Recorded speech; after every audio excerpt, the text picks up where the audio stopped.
But I've been saying he's coming. He's coming because in his eyes, folks try to throw him in jail. In his eyes, he's innocent. They try to put me behind bars. I'm getting everybody. He's not playing. What's up, everybody? It's your man, World. Welcome to the channel if it's your first time. Welcome back if it's not. Conservative sports talk show host Stephen A. Smith is inching closer and closer to just talking about politics full time. With the FBI cracking down on illegal sports gambling happening with players and coaches, Stephen A. is towing the line between crediting Trump and blaming Trump for this entire investigation. And the only problem with that is this is a multi-year investigation with some people being arrested for games they played in 2023. We're going to break down what's public in the FBI's investigation so far. But before we do that, let's listen to what Stephen A. had to say. We know what world that I live in terms of politics. How many times, for one incident after another, have I said, Trump is coming? He's coming. I'm going to say it on national television again. Bad Bunny is performing at the Super Bowl, and all of a sudden you hearing ICE is going to be there, looking to engage in mass deportations. The Super Bowl, disrupting things. Big night for the NBA. Wembanyama put on a show.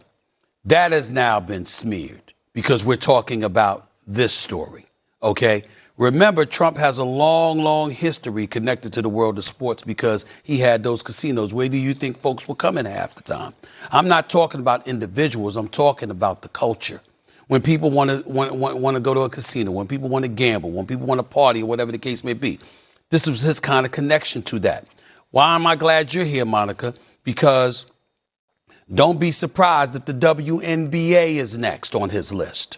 Because when you've got all of these protests that have been going out there and people that have been protesting against him and what have you, this man is coming. He's coming. And I've been saying it for a long time. And to me, this is the latest nugget of evidence that we're talking about right here. That's not to question the legitimacy of the case. We don't know. We're all sitting up here and we're saying that we don't know. But anybody that has been around him, anybody that has talked to him, anybody that has seen his reactions from the sports leagues and the positions that people have taken, they are not surprised at what's going on today. I'm watching a press conference with the director of the FBI. Tell me when we've seen that. We've seen people, we've seen accusations before. We've seen athletes get in trouble with the law before. You don't see the director of the FBI having a press conference. It's not coincidental. It's not an accident. It's a statement. And it's a warning that more is coming. And that's what they're saying here. And everybody better, I'm just telling you, it's as serious as it gets. This ain't the platform for me to get into it the way I'm going to get into it. But I've been saying he's coming. He's coming because in his eyes, folks try to throw him in jail. In his eyes, he's innocent. They try to put me behind bars. I'm getting everybody. He's not playing. And so this, in a lot of people's eyes, talk to people in the NBA, talk to people in the NFL, talk to people in the world of sports. They think this is like the tip of the iceberg. These are the kind of words that are coming out of people's mouths. It's not a surprise. It's very disheartening. It's very concerning. We don't know where this is going to go. But this is just the tip of the iceberg.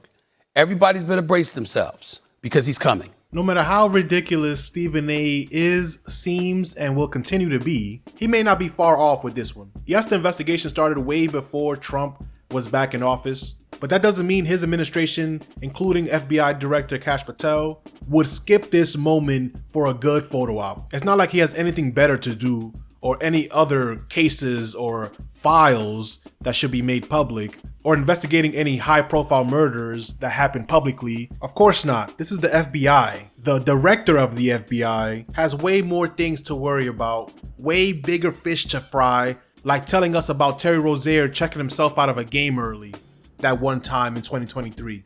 But here's NYPD Commissioner Jessica Tisch explaining one of the counts. The first case, Operation Nothing But Bet, exposed a gambling ring built around professional basketball, where players and associates allegedly used inside information to manipulate prop bets on major sports betting platforms. They placed wagers on unders on players to score less, rebound less, assist less, using information that was not yet public. In some instances, players altered their performance or took themselves out of games to make sure that those bets paid out. One example occurred on March 23rd, 2023 in Charlotte. Terry Rozier, an NBA player now with the Miami Heat, but at the time playing for the Hornets, allegedly let others close to him know that he planned to leave the game early with a supposed injury. Using that information, members of the group placed more than $200,000 in wagers on his under statistics. Rozier exited the game after just 9 minutes, and those bets paid out, generating tens of thousands of dollars in profit. The proceeds were later delivered to his home, where the group counted their cash. You get it? Nothing but bet, because as NBA players betting money. You get it? All right. But seriously though, there's nothing better in the world than counting up money with your friends at your house.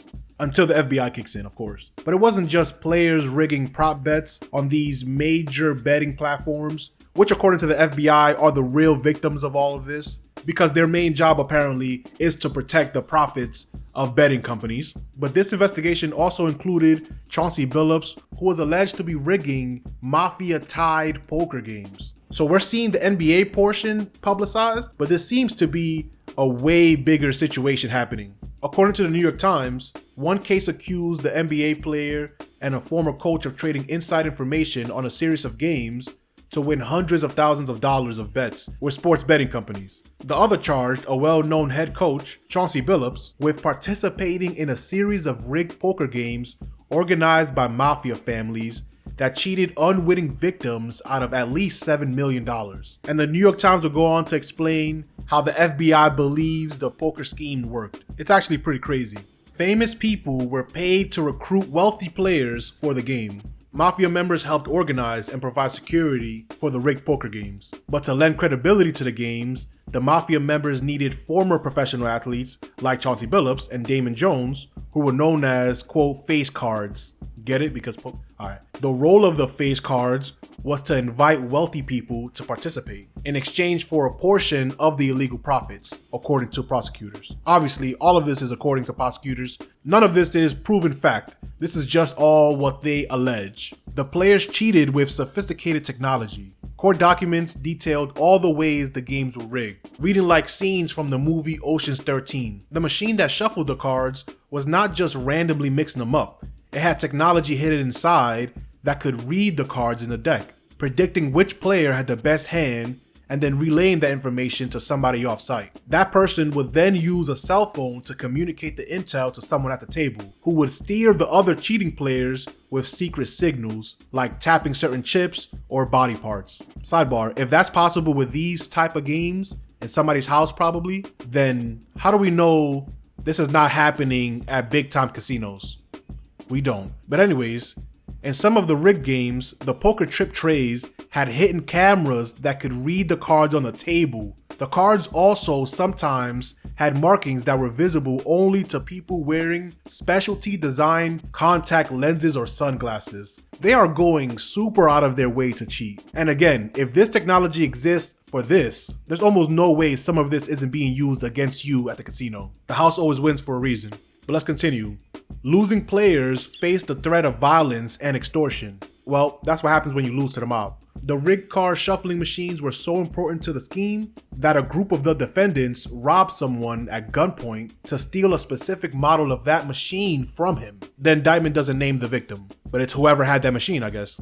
When players failed to repay the debts they accrued from the poker games, the defendants used extortion and threats of violence to get their money, prosecutors said. Which I guess for NBA players, that's fairly simple. You don't want to have your leg broken or your ankle broken or even a pinky toe broken, because that's going to affect all of your income. So threatening them with violence seems to be like a very simple thing to do. I mean, even if it was like a sprained ankle, how would they explain it besides coming up with a lie that probably could have blown up in their face later? So it was really a lose-lose situation if you're a player. The case involved different mafia families operating illegal gambling dens. One game, controlled by the Bonanno crime family, was hosted primarily at 147 Lexington Avenue in Manhattan's Kips Bay neighborhood, prosecutors said. Another, controlled by the Gambino crime family, was hosted primarily at 80 Washington Place in Manhattan's West Village neighborhood, they said. The games also took place in the Hamptons, Las Vegas, and Miami, prosecutors said. So they're saying illegal poker games brought these families together and they just shared the racket? That's decent, I guess, right? Lowering crime, I guess, if you don't include the illegal poker games part of that crime. Lowering violent crimes, let's say. So this whole investigation was not started by Trump or accelerated by Trump or helped by Trump in any way. It started under the Biden administration, so it doesn't matter who's in the White House. This case was gonna happen. And whoever was in the White House was gonna take advantage of all this photo op, especially when they're covering up other things. But is Stephen A. right? Is this another example of Trump going after a political enemy? Let me know in the comment section what do you think about all this. Peace.